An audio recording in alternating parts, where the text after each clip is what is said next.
Ladies and gentlemen, as many of you are aware, a situation of intense conflict persists in the Amhara region, where the Ethiopian National Defense Force, ENDF, is locked in fierce combat with the Amhara Fano forces. In this video, we aim to provide you with the most recent updates that have emerged from the battlefield. The latest information, sourced from Amhara Fano, suggests a substantial deployment of Amhara Fano soldiers from Adet to Bahirdar. According to these updates, a significant number of Fano troops are now positioned in the vicinity of Bahirdar, marking a critical development in this ongoing conflict. What sets this recent update apart is the claim by Fano sources that they have achieved a significant victory over the ENDF in the vicinity of Bahirdar. In the course of recent clashes, numerous ENDF military vehicles have reportedly been captured, along with a substantial number of ENDF soldiers now in the custody of Amhara Fano forces. These events represent a significant shift in the dynamics of the conflict. Adding to the complexity of the situation, it has been confirmed that Fano forces have departed from the city of Adet and are en route to Bahirdar. As we speak, the intensity of the fighting continues in the vicinity of Bahirdar. Casualties have been reported on both sides, with numerous ENDF soldiers being killed and wounded. We have received several videos documenting injured ENDF soldiers, though we must regrettably adhere to platform policies that prevent us from sharing such content with you here. In a further development, Amhara Fano forces have established a total of 7 commando brigades. This move is primarily attributed to security considerations and the need to efficiently manage their forces in this challenging and dynamic conflict. The question of whether peace is achievable in Ethiopia is a matter of profound significance. To address this question adequately, it's imperative that we define what we mean by peace. Peace can be viewed from 2 distinct angles, each with its own implications and consequences. First and foremost, peace can be conceptualized as a state of affairs that prioritizes the sanctity of life. In this sense, peace entails the creation of political, economic, and social structures and processes that empower the people of Ethiopia to live in dignity and freely nurture their potential in material, cultural, spiritual, emotional, and cognitive aspects. Such a peace is one that unequivocally rejects any form of ethnic, religious, gender, or social discrimination, exclusion, or violence. We can aptly term this ideal state the peace of the living. On the other hand, there exists another interpretation of peace that reduces Ethiopians to a condition of submission to the reigning powers. This version of peace essentially establishes a facade of harmony between those who wield authority and the Ethiopian populace, as the people are coerced into parroting the dictates and beliefs of their rulers. In this version of peace, Ethiopians are compelled to embrace the needs and interests of the governing elite.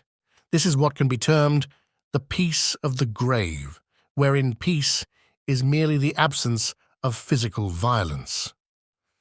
To keep this discussion concise, I will focus on the conflict that Abiy Ahmed and the Prosperity Party, PP, are waging against the Amhara. Nevertheless, it is important to note that the analysis presented here applies to all Ethiopians across the country who are resisting the Abiy PP regime, spanning from the east to the west and from the north to the south.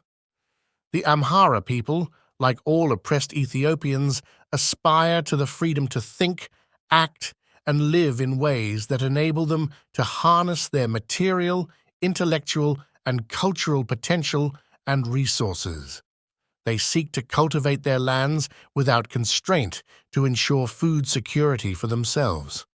They desire an education environment free from ethnic indoctrination for their children and access to healthcare services without ethnic bias. They yearn to develop industries to escape the shackles of poverty, to have the freedom to move, settle, and work anywhere within Ethiopia, and to travel to Addis Ababa or any other Ethiopian city without facing ethnic exclusion.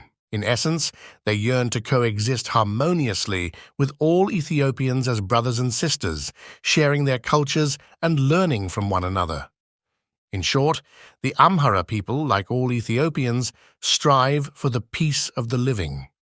However, Abiy Ahmed and the PP are embroiled in a war against the Amhara, despite maintaining a cooperative relationship with the Tigray People's Liberation Front, TPLF, an anti-Ethiopian faction that inflicted 2 years of devastating warfare upon Ethiopians.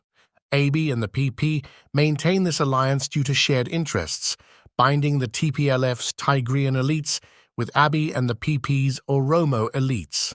Both these factions center their power on elites and fail to truly represent the people they claim to speak for.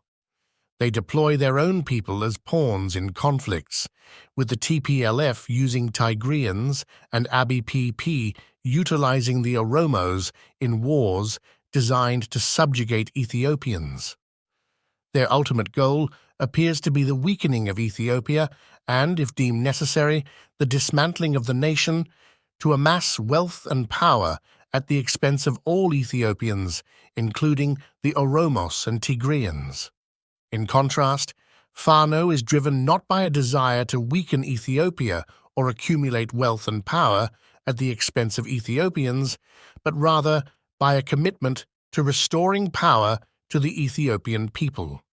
A political victory for Fano signals the potential end of Abiy PP's regime and the creation of conditions that can facilitate the unity of Ethiopians from all ethnicities and faiths, with a shared vision of a new Ethiopia founded on principles of freedom, equality, and solidarity.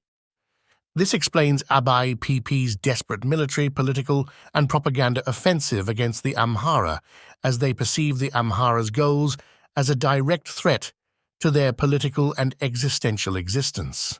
The vision of the peace of the living that the Amhara are striving for resonates with all Ethiopians. The right to the peace of the living fundamentally opposes Abiy PP's aspiration to establish the peace of the grave. Abiy PP understands that the TPLF's failed attempt to impose the peace of the grave was futile. Now, they fear that their own efforts will meet the same fate. Consequently, they have resorted to the use of drones and heavy artillery against Amhara farmers, villages, and towns, leading to the loss of innocent lives. Their intention is to break the will of the Amhara and, by extension, deter other Ethiopians from challenging the Abiy PP regime. Nevertheless, Abiy PP might be in for a surprise, as the Amhara are waging a people's war. History, as demonstrated by Vietnam from 1955 to 1975, teaches us that even the most potent military can be defeated in a people's war. The Amhara, much like all Ethiopians, will never consent to the peace of the grave. True peace can only be realized when the Abiy PP regime acknowledges the peace of the living as the only form of peace that the Amhara and all Ethiopians will accept. This necessitates the abandonment of their futile quest to impose the peace of the grave on the Amhara through lies, the manipulation of political proxies, intimidation, corruption, kidnappings, mass detentions, ethnic cleansing, and warfare. The Amhara's pursuit of the peace of the living aligns with Fano's core principle: the Amharas are free only when all Ethiopians are free.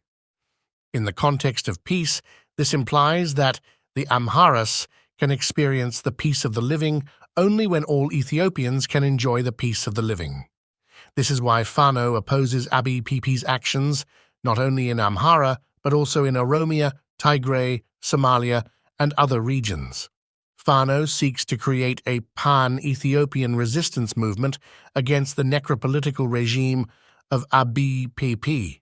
For those who aspire to mediate and bring about peace and unity in Ethiopia, it is essential to recognize the distinction between the peace of the living and the peace of the grave. Peace and unity in the grave are neither true peace nor unity among the living. Such a unity would only serve as a foundation for Abiy PP to construct their palaces, luxury hotels, extravagant parks, and revel in festivities while 28 million Ethiopians go to bed hungry. All Ethiopians passionately yearn for the peace of the living while vehemently rejecting the peace of the grave. Therefore, in response to the initial question, peace is feasible in Ethiopia,